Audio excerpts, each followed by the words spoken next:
إلا وحده لا شريك له الملك وله الحمد يحيي ويميت وهو على كل شيء قدير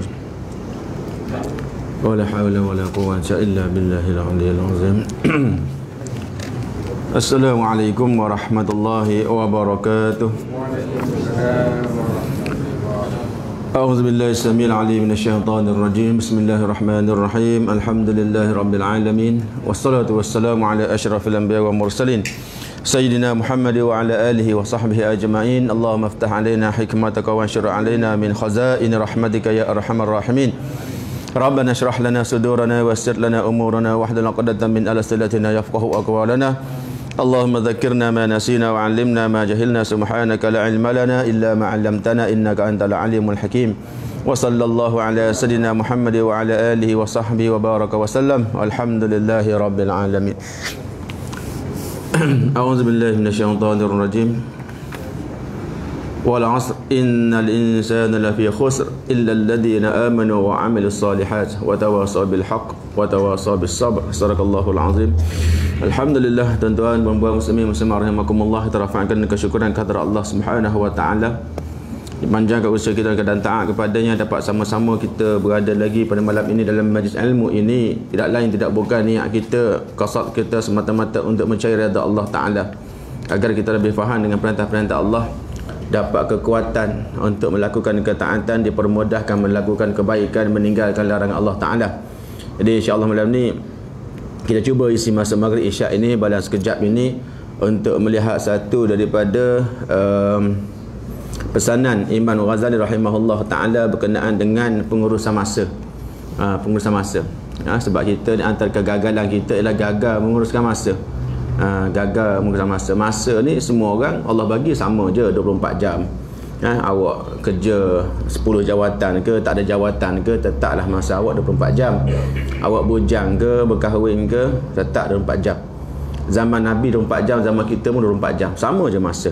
Jadi yang membezakan ialah pengurusan masa. Kalau harta kadang-kadang tak sama, kan? Orang tu dapat harta banyak 1,000 sebulan, kita dapat 2,000 sebulan.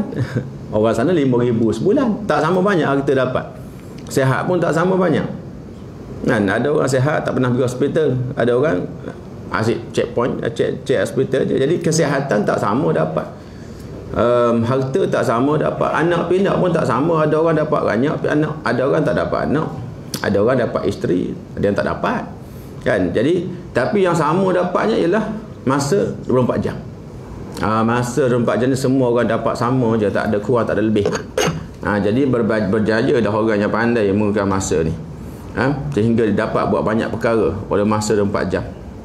Yang gagal tetaplah gagal. Jadi insya-Allah. Tapi sebelum tu, sebelum masuk kepada pesanan Imam Al-Ghazali rahimahullah taala ni, yang kita nak petik daripada kitab Hidayatus Salikin, suka kita sama-sama membaca satu hadis Nabi sallallahu alaihi wasallam, hadis daripada Ibn Hibban dan Imam Tirmizi radhiyallahu Imam Tirmizi dan juga Ibn Hibban rahimahullah taala. Katanya sabda Nabi sallallahu alaihi wasallam, la tazulu qadama 'abdin yaumal qiyamah hatta yus'ala an arba'in. Ini sebab ada kaitan dengan masa ni. Baca mukadimah dulu.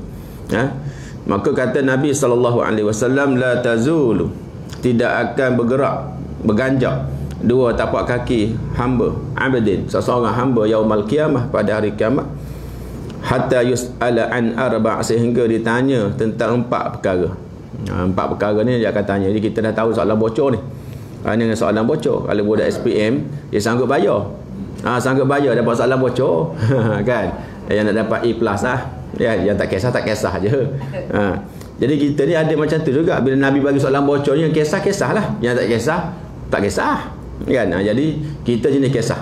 Maka Nabi cakap, kamu akan ditanya 4 perkara ni. Kalau tidak, kamu duduk di situ.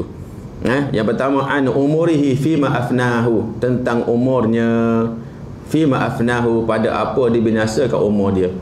Umur ni berbeza-beza kan, tapi dalam umur itu harinya tetap 24 jam juga. Umur 20 tahun, 30 tahun, 90 tahun, berapa, pada apa dibinasakan umur.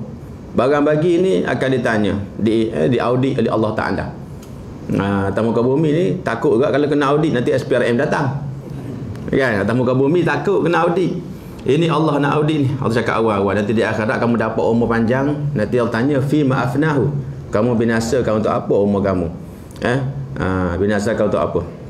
Gunakan untuk apa umur tadi? Sehingga ada yang tak sempat nak beribadah, tak sempat nak mentaati Allah Ta'ala. Tapi masanya habis juga masa. Wa an jasadihi fi ma ablahu, dan tentang jasad tubuh badan, pada apa dibinasakan, digunakan tubuh dia untuk apa? Untuk mentaati Allah ke untuk maksiat kepada Allah Ta'ala? Melangkah ke masjid ke melangkah ke kelab malam, kan? Waktu Covid dulu, sekarang pun Covid lagi, tapi kita alhamdulillah tak kena PKPB. Waktu PKP tak ada keluar rumah dulu, tak ada keluar rumah. Dalam ramai-ramai umat Islam ni, apa orang yang berniat habis PKP nak pergi masjid, habis PKP nak pergi masjid? Kau ramai yang berniat habis PKP nak pergi ngetel, nak pergi ngetel ke nak pergi masjid? Mana ramai agak-agak, kan? Kau ramai nak pergi masjid ke ramai nak pergi ngetel? Jadi itu niat tubuh badan nak gerak ke mana, nak guna untuk apa tubuh badan dia? Untuk mentaati Allah ke, ataupun tubuh badan dia guna untuk memuaskan keinginan nafsu dia? Allah tanya tubuh badan kita, jangan kata saya punya ikut saya lah, nak letak plastik ke, nak conteng warna merah ke, nak tampal apa, ikut saya lah, tubuh saya. Allah tanya wa an jasadihi, tentang tubuh kamu, fi ma ablahu, guna untuk apa? Allah tanya semua sekali. Betul tak depan nak ubah hidung, nak ubah jantina, mana boleh, Allah dah bagi. Allah tanya nanti, Allah tanya. Wa an ilmihi, ni wa an ilmihi, dan tentang ilmunya, madza amila fi, apa yang dilakukan dengannya. Ilmu kita dapat, apa yang kita lakukan dengan ilmu tadi, Allah akan tanya. Sebab bukan semua orang dapat ilmu, kan? Allah tak bagi. Allah ada yang dipermudahkan dapat ilmu, ada yang tak dapat ilmu. Belajar sama sekelas, kan? 30 orang belajar sekelas, tapi tak semua 30 orang dapat sama ilmunya. Ada yang tak dapat belajar pantul, tak tahu benda, kan? Belajar, tapi bila kita tanya soalan macam tak belajar. Ilmu tak dapat, tak masuk ilmu. Maka bila dapat ilmu, bukan nak berbangga-bangga. Allah tanya, Nabi kata, madza amila fi, buat apa dengan ilmu tadi? Orang yang tidak berilmu, jahil sebab tak belajar, binasa. Orang yang belajar tapi tak beramal pun binasa. Sama je, kan? Cuma bezanya dia ni ada ilmu, dah dapatlah pahala waktu dia belajar. Kalau niat lillahi ta'ala, biasa niat lillahi ta'ala mudahlah beramal. Jadi ilmu kita akan ditanya. Dan yang keempat akhir sekali, wa an malihi min aina iktasabahu wa fi ma anfaqahu, tentang harta. Tentang harta dapat dari mana, min aina iktasabahu, dan juga wa fi ma anfaqahu, belanja untuk apa. Ini Allah tanya. Jadi kalau makin banyak harta kita ada, alhamdulillah, syukur, maka pastikan betul-betul, sebab nanti akan ditanya Allah Taala dapat mana, dapat dari mana, belanja kat mana. Sekarang zaman-zaman skamer ni, kan, banyak dapat duit, nak belanja mana. Jadi kita jangan terlibat, nak buat kita kalau ada, jangan jadi pengguna skamer ni lah. Jadi harta ni, bila orang dapat harta, dia terbahagi pada 3 kumpulan, 3 jenis atau 3 kebahagiaan orang yang belanja harta, berkenaan dengan harta ni. Satu kumpulan, yang dua kumpulan binasa, satu je selamat. Berkenaan harta, kalau kita ada harta, bukannya kita jutawan baru ada harta, kan? Ada bersikap pun dah harta, dah bersikap tu harta dah tu. Ke nak tunggu Harley Davidson baru nak harta? Tak kisah, bersikap pun harta. Jadi bila dapat harta, yang pertama, golongan yang dia ni jama'al mala, dia kumpul harta dia min haram. Orang yang kumpul harta daripada haram, binasa. Tak kisahlah dia guna belanja untuk halal sekalipun, belanja untuk buat kebaikan, tapi dia kumpul cara halal, cara haram. Kumpul cara haram, rasuah dialah pegangnya. Dialah songlak sana, dialah tipu maklumat pun dialah, isi borang tipu maklumat, dapatlah peruntukan, kan? Padahal gaji dia banyak, gaji banyak tapi tulis gaji tak banyak, maka dapatlah B40 contoh, kan? Maka pendapatan dia tu berdapat daripada haram. Dapat haram, walaupun dia belanja macam mana baik pun, dia jadi binasa. Ini kumpulan pertama. Kumpulan pertama dapat daripada haram, maka dia ni kumpulan yang binasa walaupun dia belanja untuk kebaikan. Sebab Islam ni tengok dua-dua, cara dan niat kena jalan seiring. Yang kedua, jam'ul mal, dia kumpul harta min halal, daripada yang halal. Duit gaji halal dia, bisnes jual berniaga dia halal, tanam pokok, jual pokok, ternak kambing, jual kambing. Jadi cara halal, dapat cara halal. Summa sarafahu fil haram. Kemudian dia belanjakan yang tadi pada yang haram. Dapat cara halal, belanja untuk kegiatan haram, untuk buat benda haram. Untuk berjudi. Untuk berhibur di kelab malam. Dulu joget lambat, sekarang tak ada dah kan. Untuk buat maksiat. Duit dapat cara haram, halal. Duit halal dapat cara halal, tapi belanja pada maksiat, binasa juga orang ni. Okay? Ataupun dia belanja pada halal, dapat halal, belanja untuk jalan yang halal, tetapi lirriya, nak tunjuk-tunjuk ke orang, pun binasa. Dapat duit halal, dia pun bersedekah. Sedekah ni halal lah, sunat, tapi nak menunjuk lirriya. Pergi buat ibadat, jauh pergi noh, Mekah jauh kan, Masjid Tanjung tak sampai, Masjidil Haram sampai. Kan, duduk Muar tak sampai Masjidil Haram. Nak pergi sembahyang jamaah bila? Nantilah pergi Masjidil Haram baru saya sembahyang jamaah. Sembahyang kat Masjidil Haram, balik Masjidil Haram, balik umrah, tak nampak kat masjid mukanya. Mana pergi? Entah. Nak jumpa kat Masjidil Haram baru jumpa. Jadi dia, kalau dia buat ketaatan walaupun sumbernya halal, belanja cara halal, tapi lirriya, maka binasa juga. Binasa. Nak cerita ni bukan yang jangan belanja lah ustaz, duk diam-diam je lah. Bukan gitu. Maksudnya kamu ubahlah, jangan riak. Tu ceritanya, jangan riak lah. Jangan riak, ubahlah. Kita boleh ubahkan riak ni, mainan hati kita. Kita tahu dia tak boleh ni. Buat sebab manusia ni potong terus. Datang balik itu biasalah, setan dia masuk selingan. Kita faham dah setan punya kerja. Jadi kita berubah balik. Maka dua kumpulan binasa. Kumpul harta bersumber yang haram, binasa walaupun belanja untuk kebaikan. Kumpul harta jalan yang halal, belanja untuk haram, binasa. Belanja untuk halal pun binasa kalau tujuannya lirriya, lisum'ah, nak tunjuk dengar-dengar kebaikan, biar orang puji. Ini tak boleh. Binasa juga. Yang tak binasa yang ketiga je. Kumpul harta cara halal, belanja pada yang halal. Tak kisahlah yang halal tu yang sunat ke, yang harus ke, yang wajib memang kena buat tapi dia belanja. Tu kita kena sensitif. Belanja duit ni kena sensitif sikit. Biar kata apa kedekut sangat. Berkira sangat. Berkira pada pembelanjaan, pasal nanti kita akan dikira-kira oleh Allah Ta'ala. Harta kita Allah bagi. Jadi kita kena berkira lah sikit. Bukan kedekut lain. Kedekut dia tak nak belanja harta pada jalan yang diwajibkan, kedekut lah. Kan? Kita ni berkira biar harta kita mengalir berjalan yang betul. Okay, sebab di akhirat kita akan ditanya, dapat mana? Belanja ke mana? Oh, dapat halal. Belanja mana? Belanja untuk haram. Binasa. Dapat mana? Dapat cara halal. Belanja untuk buat halal, tapi nak nunjuk orang. Binasa. Dapat halal, belanja buat halal, nafkah anak isteri. Untuk nafkah anak isteri. Okey. Datang bulan Ramadan, lebih sikit belanja untuk anak isteri. Sunat kan? Belanjakan lebih untuk anak isteri bulan Ramadan. Halal. Okey, itu barulah berjaya. Ini berkenaan dengan harta. Kena ingat sikit. Jadi habislah berkenaan hadis tadi, mukaddimah untuk nak cerita apa mana, nak cerita pengurusan masa je sebenarnya malam ni. Nak cerita pengurusan masa. Masa pula masa pendek je.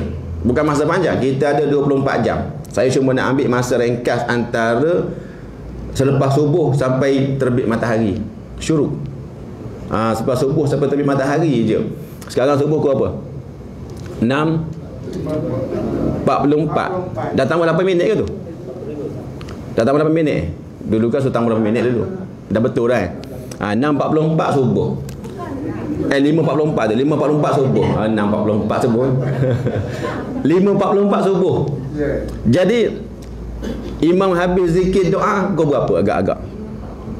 Imam habis zikir doa amin habis 6.30. 6.30 kan. Jadi kita nak bincang ni masa 6.30 sampai pukul 6.53 je. Berapa minit? 23 minit lebih kurang. Tak lama. Nak buat apa? Ini masa ni ada sebut dalam kitab ni, kitab Hidayatus Salikin ni. Tapi dia ambil pandangan cadangan Imam Ghazali. Kita nak buat apa masa tu? Adakah bila imam keluar je kita pun imam habis salah kita bangun terus pergi cari kedai? Ketuk. Tukar kedai, buka lah nak ngetai ni. Orang tak buka kedai dah ketuk dah. Awal sangat singgah. Ke nak pergi balik rumah cari bantal balik? Ke cari tiang? Takut tumbang tiang tu, tolong tongkat kan. Dan nak buat apa? Antara 6.30 tu sampai 6.53 nak buat apa? Maka kata Imam Al-Ghazali rahimahullahu ta'ala, sikit yang masa dia ni, hendaklah engkau bahagikan segala waktumu yang terkemudian daripada solat subuh hingga terbit matahari. Solat subuh sampai terbit matahari, syuruk kan? Kan? Kejar je masa dia. Kalau kita memang dengar kuliah subuh, tak ada masalah lah. Habis kuliah dah 7.10, dah habis dah syuruknya. Settle masalah. Memang buat untuk kebaikan. Dengar kuliah majlis ilmu, duduk dalam majlis ilmu, dalam majlis taman-taman syurga. Kan mati kan masuk syurga. Kat dunia ni kita biasa-biasa pergi taman-taman syurga. Sebab nanti kalau mati insya-Allah masuk syurga. Pasal dah biasa pergi taman-taman syurga. Kan? Maka itu tak ada masalah. Sekarang ni tak ada kuliah subuh. Nak buat apa tak ada kuliah subuh ni? Maka kata Imam Ghazali, bahagikan segala waktumu yang terkemudian daripada salat subuh sehingga terbit matahari itu dengan 4 bahagian. 4 bahagi. Bagi 4 je. Bagi 4. 20 minit bagi 4. 5 minit satu. Kata Imam Ghazali, yang pertamanya, tapi bahagian ni bukan tertib ni, bukan ikut tertib, bukan mesti ni tak. Ini pembahagian saja. Nak ubah suara, nak mana satu yang mana dulu tak kisah. Nak buat yang mana tak kisah. Cuma pembahagian, cuma bahagian saja, bukan tertib. Bukan macam rukun semayang tertib. Tak, ini pembahagian saja. Kita nak susun mana ikut suka kita lah, ikut selera kita. Yang pertama dia kata membaca segala doa yang datang daripada Rasulullah sallallahu alaihi wasallam. Berdoa dengan doa Nabi. Banyakkan berdoa. Sekarang zaman Covid. Zaman Covid ni kena banyak doa lah. Kan? Sebab kita tak nampak Covid tu kan nampak senang sapu je. Habis penyapu sapu vacuum seduk je. Tak nampak nak seduk macam mana. Kan? Jadi banyakkan berdoa. Banyakkan berdoa dengan doa daripada Nabi sallallahu alaihi wasallam. Banyak doa ni banyak jenis. Doa dengan Nabi maksur. Ada doa daripada doa sahabat. Tuan-tuan perempuan haji, perempuan hajah, tuan-tuan haji semua dah hafal banyak doa, banyak daripada saya pun hafal. Daripada sahabat doa macam-macam, daripada Rasulullah doa, daripada orang-orang soleh. Boleh apa doa orang soleh? Ataupun doa diri sendiri. Banyak doa dalam Quran pun ada. Jadi banyakkan berdoa. Doa ni senjata orang beriman. Sebab orang beriman dia percaya dengan fadilat doa. Dia percaya dengan kekuatan doa. Senjata dah jadi sebab dia percaya. Maka dia akan guna. Pasal dia percaya dengan doa. Doa ni minta. Allah janji. Ud'uni astajib lakum. Kau minta dengan aku bagi. Minta. Masalah apa? Minta. Kalau dah maknanya kau tak minta tak ada masalah. Tak minta, dia tak minta maknanya takut termasuk di kalangan orang sombong. Sebab Allah suka orang minta, maknanya tak sukalah kalau kita manusia ni suka orang tak minta. Allah pula dia suka kalau orang minta. Sebab sambung ayat tadi, ud'uni astajib lakum. Engkau minta dengan aku makbulkan. Walladzina yastakbiruna an ibadati sayadkhuluna jahannama dakhirin. Dan orang yang menyombong diri daripada beribadat kepada aku. Ibadat situ maknanya an-du'ai, daripada berdoa kepada aku, minta dengan aku, tak nak minta. Rasa cukup lah, saya buat sendiri boleh. Saya jaga kekuatan, saya semua saya buat apa nak minta doa. Rasa dia cukup dengan dia je. Saya dakhuluna jahannama dakhirin. Dia akan masuk neraka dalam keadaan hina. Dia beri ancaman neraka pula. Pasal tak nak doa sebab sombong. Tak nak doa sebab malas lain lah. Tak nak doa sebab malas lain. Ni tak nak doa sebab sombong masuk neraka. Tak nak perlu Allah Ta'ala. Dia ada sebab. Kadang-kadang sebab tu membezakan hukum. Sebab. Kenapa rancang keluarga ni? Nak rancang keluarga sebab dah 10 orang dah tak larat dah nak kerja. Dah 10 orang dah. Bila masuk buai kena buai 2. Kan? Bila tengah buai baby tu kat luar yang terlongkang seorang.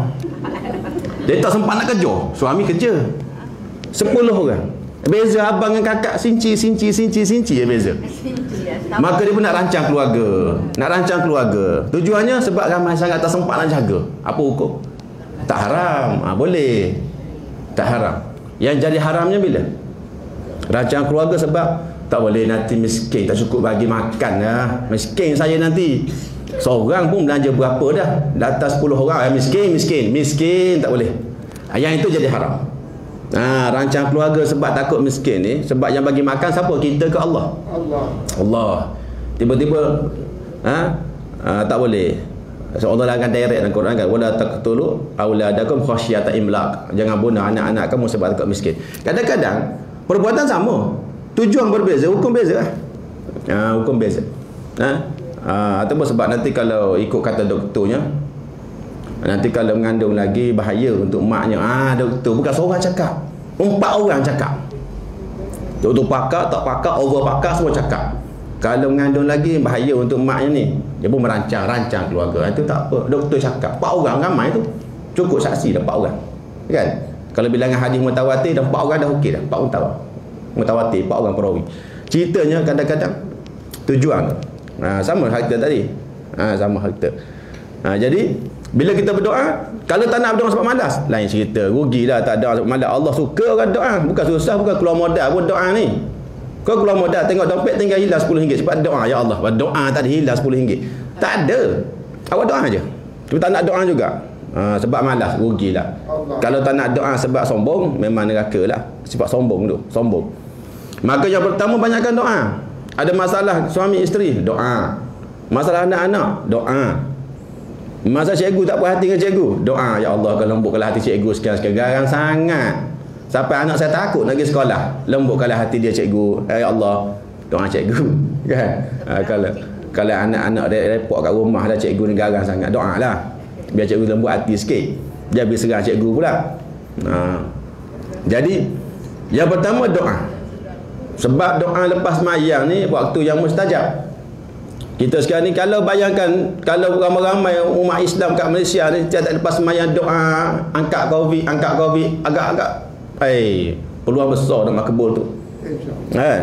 Ini imam seorang yang doa. Tu pun semayang berjamaah. Semayang seorang-seorang tak sempat nak doa dah. Kena doa semua.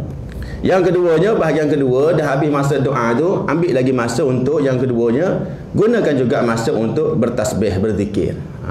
Gunakan masa bertasbih, berzikir dan ulang-ulang dengan itu dengan tasbihmu, dengan tasbih, zikir. Tasbih pun sebahagian zikir, tapi dia sebut special kata tasbih sebab dia special tasbih ni. Subhanallah bihamdihi, subhanallahil azim, subhanallah walhamdulillah wa la ilaha illallah, Allahu akbar. Jadi semua yang tasbih-tasbih ni dia macam special sikit sebab dia sebut tasbih dan berzikir. Sedangkan bila sebut berzikir termasuklah tasbih. Tasbih juga berzikir. Jadi kena ada masa antara lepas subuh tadi, antara lepas kita semayang tu, sebelum syuruk tu mesti ada waktu bertasbih. Bertasbih. Duduklah bertasbih. Sambil-sambil jalan pun tak apa. Kan? Pasal anak sibuk nak pergi sekolah ni, sambil-sambil pakai baju. Kalau duduk lama sangat tak sempat nak pakai baju. Jadi tak kisah, bertasbih dan berzikir. Kena ada masa. Carilah zikir apa-apa. Tasbih apa-apa yang senang-senang. Kan? Subhanallah bihamdihi, subhanallahil azim. Baca 100 kali ke, 10 kali ke, 20 kali ke baca. Biar maintain istiqamah. Istiqamah tu penting. Jadi baca mesti ada masa untuk tu. Selepas itu awak baca Quran, dia kata. Yang ketiga, selagi belum syuruk, biar ada masa baca Quran. Biar ada maknanya setiap hari akan baca Quran. Sebab apa? Masa kita antara subuh tu sampai syuruk. Bila kita tetapkan planning dan tu ada masa baca Quran, automatik setiap hari kita akan baca Quran. Lepas tu baru kita keluar rumah buat urusan duniawi. Tapi kita dah mantap dah ukhrawi kita. Kan? Kita keluar rumah, bukan keluar rumah dalam keadaan kosong. Jadi ada masa untuk baca Quran. Kita pun tahu dah tentang fadilat Quran ni, banyak kelebihan fadilat Quran. Allah turunkan Quran untuk kita dapat hidayah, untuk dapat tazkirah peringatan, untuk beza hak dengan batil. Itu tuan-tuan dah tahu banyak. Cuma masalahnya kita nak up kepada membaca Quran tu jadi amalan harian. Ini yang masalah. Kita tahu kelebihan baca Quran, tapi nak jadikan amalan harian. Jangan baca surah tertentu je. Hari-hari baca Quran, Al-Kahfi, Yasin. Kahfi bukan kata boleh. Maknanya habis 112 surah ni tak mana. Quran ada 114 surah. Baca je Kahfi, Yasin, Kahfi 3 kul. Yasin, Kahfi 3 kul. Kalau Al-Waqi'ah Tu pun sebab nak kaya. Nak kaya je baca. Kan? Niat nak kaya betul, bukan baca sebab nak kaya. Ya, tak nak muflih lah apalah, nak untung niaga lah. Tu tak betul niat tu. Itu fadilat tu dapat-dapatlah. Tapi baca sebab kalamullah, membacanya ibadah. Membacanya ibadah. Bila kita dah baca, lama-lama lembutlah hati kita mendengar bacaan Quran. Jadi kena baca. Masalah kita sekarang ni, kita tak ada ruang untuk jadikan baca Quran tu amalan harian. Ini masalah. Kalau kita boleh buat gitu, alhamdulillah, satu kejayaan besar daripada kita. Baca 10 minit je ustaz sehari. Hari-hari ke? Hari-hari. Okey tu, hari-hari tu bagus tu. 10 minit sehari tapi hari-hari baca. Alhamdulillah. Ahabul amali ila Allah ma adwamuha wa in qalla. Dia hadis biasa tuan-tuan dengar. Ahabul amali ila Allah, pekerjaan yang paling Allah suka. Ma adwamuha, apa yang berterusan. Berterusan buat wa in qalla, walaupun sikit. Kalau banyak lagi sukalah, bukan mesti buat sikit. Wa in qalla, belakang nak cerita yang pentingnya adwamuha, berterusan. Wa in qalla, sekalipun sikit. Kalau kamu boleh buat sehari baca 1 juzuk lagi bagus. Tapi kalau tak mampu 1 juzuk, dapat baca 1 muka surat je tapi berterusan, itu Allah paling suka. Berbanding dengan baca 1 juzuk tapi 6 bulan sekali. Baik baca hari-hari sebab sentiasa berjumpa kan. Sentiasa baca walaupun sedikit. Mula-mula memang sedikit. Lama-lama kita akan rasa seronok nak baca. Seronok sebab ni kalamullah ni kalam bercakap dengan Allah Taala. Berkata-kata dengan Allah Ta'ala. Jadi kalau kita baca Quran rasa seronok, alhamdulillah, betul lah kita dah ada kemanisan iman. Bila baca Quran rasa seronok baca, dah ada kemanisan iman. Kalau baca Quran ataupun kita bersolat, buat apa ketaatan rasa lambat aja, bila nak habis itu ada masalah. Buat ketaatan tapi rasa berat, kena perbetulkan balik. Kena perbetulkan. Jadi yang ketiganya mesti baca Quran. Baca Quran pula kalau boleh Al-Fatihah sampai An-Nas lah. Al-Fatihah sampai An-Nas. Habis tu tak pandai Ustaz, saya umur 50-an baru nak belajar Quran. Belajarlah. Baca yang awak belajar. Dia tak ada hak umur nak mula belajar ni. Belajar. Kan? Baca. Kalau pandai baca tu je baca. Kalau pandai baca 100 surah je, yang lain tak kerti baca lagi. Baca 100 surah tu ulang-ulang. Jangan baca 1 surah sahaja, rugilah. Sebab semua kalam Allah. Kan? Jadi kita rasa cukup lah baca Yasin je lah. Yasin juga, tapi tambah lagi yang lain-lain biar terasa Quran ada 114 surah. Kita pun baca Quran, dah habis baca Quran baru masuk bahagian keempat. Belum dah doa ataupun nak baca Quran dulu, baca Quran dulu. Ataupun nak zikir dulu, zikir dulu. Ataupun nak doa dulu, doa dulu. Cukup 3, satu perkara nak buat, satu lagi nak buat. Kata Imam Ghazali, satu perkara lagi, bahagi yang keempat. Tafakkur dan muraqabah, dia kata. Tafakkur dan muraqabah ni berfikirlah. Berfikir, muhasabah. Muhasabah diri. Kita ni hamba Allah Ta'ala. Fikirkan akan segala dosamu dan kesalahanmu, dia kata. Bukan fikir dah sarapan nanti nak telur ke nak kosong. Tak fikir tu dalam kedai order je. Fikirkan tentang segala dosamu dan kesalahanmu dan kejahatanmu dan taksirmu pada berbuat ibadat. Taksir ni makna kekurangan. Ibadat buat tapi kekurangan, mungkin tak sempurna, mungkin culas sikit, mungkin kurang khusyuknya. Jadi kita fikirkan kekurangan kita bila buat ibadat. Fikir. Orang kata kalau budak kat sekolah kita kata postmortem. Semak balik, kenapa tahun ni result SPM teruk cek balik kenapa. Kan? Cari kesalahan kita. Bukan cari kesalahan budaknya, kesalahan kita. Jadi bila kita tafakkur ni, cari kesalahan kita, dosa kita, kelemahan kita, kekurangan kita dalam berbuat ibadat. Jangan sibuk cari fikir tentang kelebihan kita atau kelemahan orang. Kelemahan orang senang nampak. Kelemahan diri sendiri yang tak nampak. Macam tengok diri kita lah, tak nampak apa masalah baju kita, melainkan bila orang tegur baru nampak. Jadi kadang-kadang bila tak ada tafakkur muraqabah ni, rasa kita dah settle dah. Tapi kena ada tafakkur, ada muraqabah. Sebab apa dia kata? Supaya engkau jauh daripada segala kejahatan itu serta taubat kepada Allah. Bila kita fikirkan kelemahan kita, dosa kita, kesalahan kita, taksir kita, kekurangan pada ibadah kita, baru kita nak taubat. Kembali kepada Allah Ta'ala. Semalam punya kerja macam mana? Semalam punya kerja ni nak jalan hidup baru ni. Semalam punya tugasan macam mana? Daripada semalam sampai tidur, apa tugasan kita? Kita fikir. Sebagai seorang ayah, apa taksir kekurangan kita buat? Sebagai seorang suami, sebagai seorang isteri, apa masalah kita? Sebagai seorang hamba, apa kekurangan kita? Banyak nak fikir. Maka timbul rasa taubat. Timbul rasa hendak bertaubat, yang mana taubat itu satu tuntutan. Yang keduanya, supaya engkau bersungguh-sungguh berbuat ibadat. Kenapa kena ada muraqabah? Kenapa kena tafakur? Kenapa kena muhasabah? Agar kita lebih bersungguh-sungguh berbuat ibadat. Dah nampak kekurangan, kita pun perbaiki amal ibadah kita. Sebab yang ni kita nak bawa jumpa di akhirat kelak. Yang kita boleh bergantung harap ialah ibadah, amalan kita. Bukan dengan anak-anak, tuan-tuan. Bukan dengan harta nak bergantung harap. Dia sebut dalam surah Al-Kahfi, tuan-tuan baca Al-Kahfi kan tiap-tiap hari Jumaat baca. Al-malu wal-banuna zinatul hayatid dunya. Harta dan anak-anak itu ialah perhiasan di dunia. Apa maksud perhiasan? Perhiasan maknanya ada pun tak apa, tak ada pun tak apa. Tak menjejaskan. Perhiasan, pakai gelang mah pun jalan betul, tak pakai gelang mah pun jalan betul juga. Kau tak pakai gelang mah jalan jadi miring-miring sikit. Tak ada. Sama je perhiasan. Perhiasan. Kalau ada, okey, baik, bagus. Ada anak, bagus. Boleh gunalah untuk ni. Ada harta, lagi bagus. Tapi kalau tak ada, tak ada apa. Sebab dia perhiasan. Allah sebut, biar kita faham.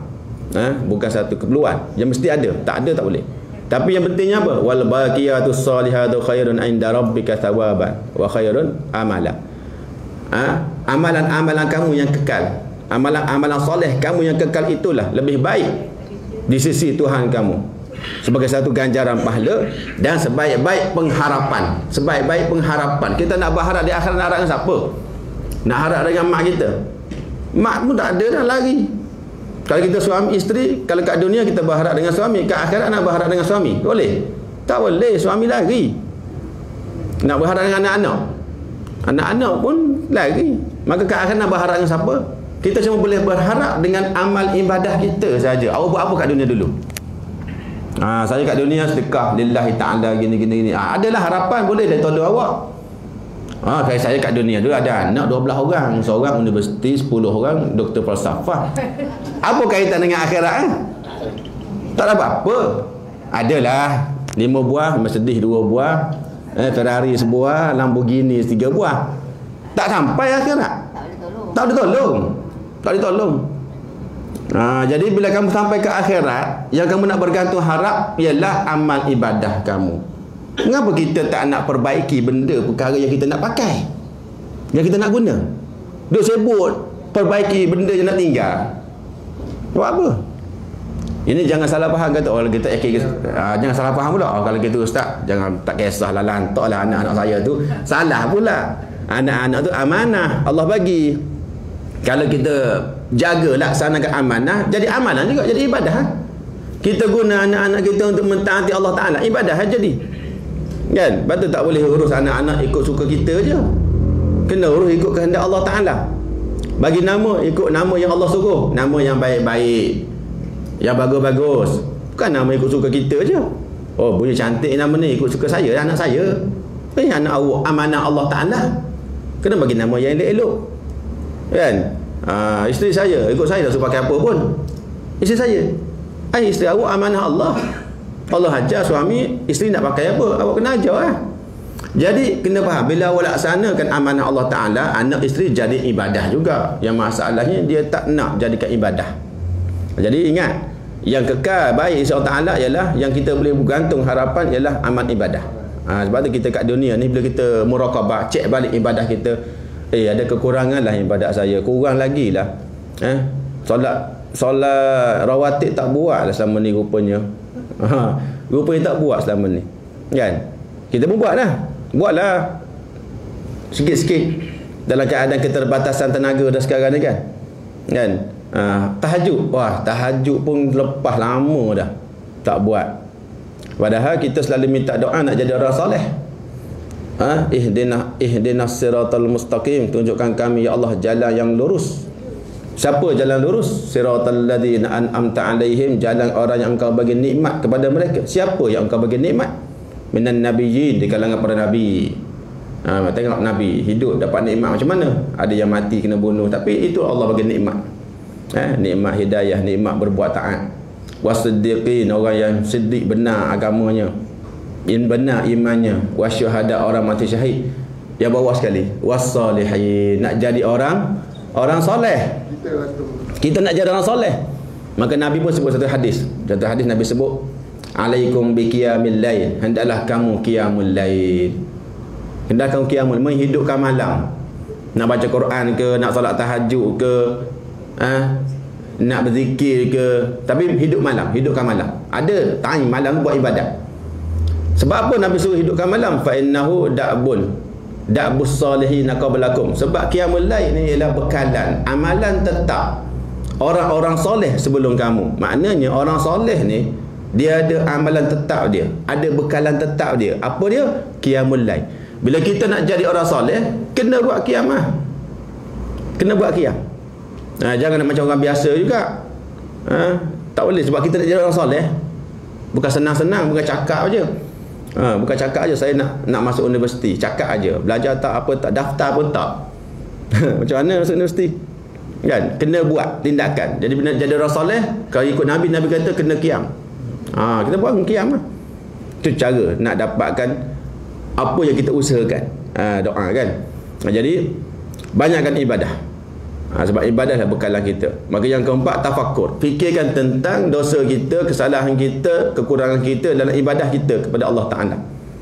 Sebab ibadah lah tempat pengharapan kita, kebergantungan kita di akhirat kelak, bukan yang lain. Bukan yang lain.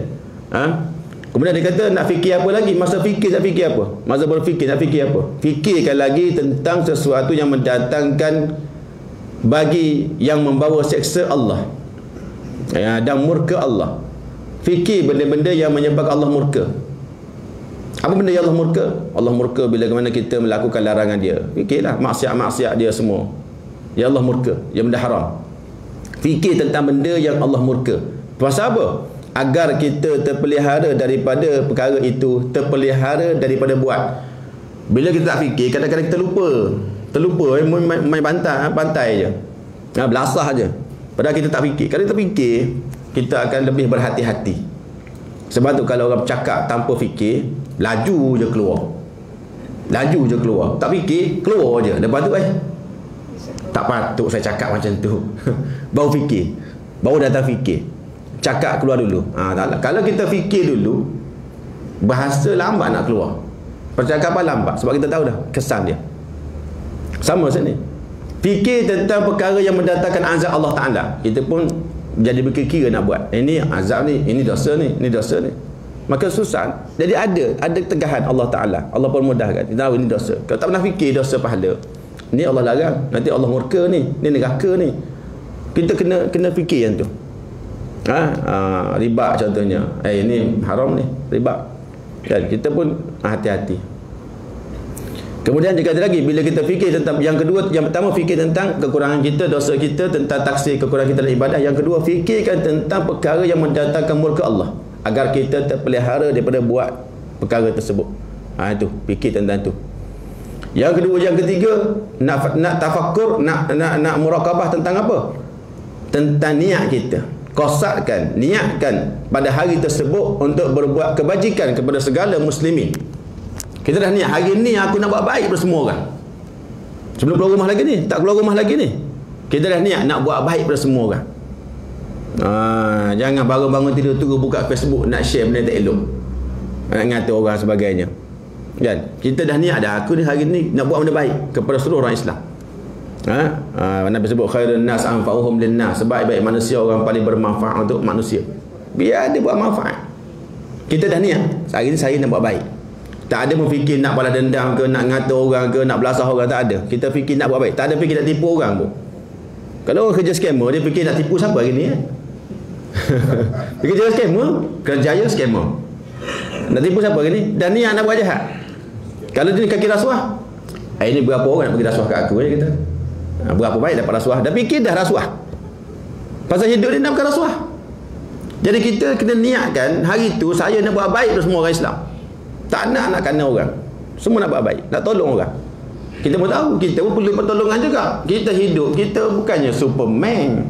Kan? Bukan kita boleh buat semua kita seorang. Kita pun perlu bantuan orang. Yang paling utama kita perlu bantuan Allah. Baca hadis 40. Pergi dengan kuliah ustaz sebut hadis 40, Nabi kata, "Innallaha fi 'aunil 'abdi ma kana al-'abdu fi 'auni akhihi." Allah tolong hamba selagi hambanya tolong saudara dia. Ya, kita pun perlu bantuan pertolongan juga. Jadi kita nak dapat bantuan Allah Taala. Nabi kata, "Kamu tolong saudara kamu." Jadi kita ada nak nyusahkan orang. Kalau kita hidup nyusahkan orang, nanti susahlah hidup kita juga. Kan? Yang Nabi sebutlah hadis, "Atadruna manil muflis?" Kamu tahu tak siapa orang muflis? Yang jenis hidup atas muka bumi nyusahkan orang. Bila sampai ke akhirat, dia punya kebaikan, pahala dia semua digunakan untuk bayar denda, bayar balik, bayar kat orang yang dia buat nyusahkan orang. Dia ngutuk orang, dia pukul orang, dia maki orang, dia bunuh orang. Maka harta pahala dia semua dibayar balik pada orang tu. Inilah muflis di akhirat. Datang dengan pahala yang banyak, potong divisi. Gaji banyak, potong divisi, hutang lagi. Bila hutang lagi, dosa orang tu pula pikul dah dia masuk neraka. Ni orang muflis. Sebab apa? Berbuat jahat. Maka kita dah awal dah niat dah. Saya dah niat hari ni nak buat baik. Orang sekian-sekian semua nak buat baik. Tak ada nak buat jahat. Itu niat. Dan akhir sekali dia kata apa? Hendaklah orang fikirkan akan hampir matimu. Hampir, kena fikir pasal hampir mati. Kita tak batas mati ni paling dekat dengan kita sebenarnya. Mati paling dekat dengan manusia. Cuma tak nampak je, tak tahu je, kan? Langkah keluar rumah dah mati dah. Mati ni kadang dalam rumah boleh mati. Dia paling dekat dengan kita. Sebab tu kita sentiasa fikirkan mati. Agar kita buat persediaan. Nak buat jahat pun takut, pasal takut mati dalam keadaan buat jahat. Dia fikir orang tak fikir mati, yang buat jahat pasal hidup lagi ni tak ada masalah. Kalau dia fikir mati, dia takut nak buat jahat, takut nanti waktu buat jahat tu lah mati. Lepas tu kena sentiasa fikirkan tentang matimu. Supaya apa? Supaya engkau tiada terkenang-kenang akan kesukaan dunia dan kekayaannya, keseronokan dunia. Fikir mati, habislah keseronokan dunia. Sebab Nabi sebut mati ni, dia ni pemusnah keseronokan dunia. Tak ada orang mati suap nasi biryani, nasi kambing 40 hari pun dia tak kata dah sedapnya. Dia diam je. Dia mati. Kan? Jadi dia tak rasa kesedapan dah. Sebab tu kita nak kena fikirkan mati juga. Walaupun umur kita baru 40 tahun. Saya baru dapat berita kawan saya belajar sama kat UM dulu, meninggal dekat Sabah, kena COVID. Ustaz Zairi Hashim sama belajar dekat UM. Umur sama lah, 45 tahun. Kena COVID dekat Sabah. Subuh tadi meninggal. Jadi yalah, kawan-kawan kita ramai yang pergi kan. Kita pun nak pergi juga, tak tahu bila. Sebab tu kita kena sentiasa fikir tentang mati ni agar kita tak tenggelam sangat dengan keseronokan dunia, mudah kita berbuat ketaatan kepada Allah Taala. Gitu. Jadi insya-Allah dah masuk. Itulah 4 bahagian antara subuh. Lepas iman tu dah habis, kita sembahyang subuh, habis dia bagi salam, doa, zikir, kita nak buat apa? Yang pertama baca Quran. Yang kedua berdoa. Yang ketiga banyakkan berzikir, bertasbih. Yang keempat tafakkur. Lepas tu masuk syuruk, habis. Ada orang kejap duduk tunggu lagi, dia tunggu nak buat solat isyraq kan. Sebelum masuk zuhar je solat isyraq dulu. Lepas tu dia keluar. Ada macam-macam. Tapi ada bahagian, insya-Allah ada bahagian insya-Allah Taala bila kita pandai susun masa, walaupun 24 jam, berbeza dengan orang yang tak pandai susun masa. Dapat 24 jam juga sama, tapi penyusunan masa. Moga-moga kita dibantu oleh Allah Ta'ala, diberikan kelapangan, kemudahan, keringanan untuk berbuat taat, dan disulitkan untuk berbuat maksiat kepada Allah Ta'ala. Astaghfirullahalazim alladzi la ilaha illa huwal hayyul qayyum wa atubu ilaih. A'udzu billahi minasyaitonir rajim. Bismillahirrahmanirrahim. Alhamdulillahirabbil alamin. Wassalatu wassalamu ala asyrafil anbiya'i wal mursalin wa ala alihi wa sahbihi ajma'in. Allahumma inna nas'aluka ilman nafi'an wa amalan mutaqabbala wa na'udzubika min 'ilmin la yanfa'u min qalbin la yakhsha' wa min du'ain la yustajaba. Allahumma anfa'na bima 'allamtana wa 'allimna ma yanfa'una. Allahumma zidna ilman warzuqna fahman wa anta khairur raziqin. Rabbana atina fid dunya hasanatan wa fil akhirati hasanatan wa qina adzaban nar. Walhamdulillahi rabbil alamin. Taqabbalallahu minkum. Astagfirullah. Subhanakallahumma wa bihamdika asyhadu an la ilaha illa anta astaghfiruka wa atubu ilaik.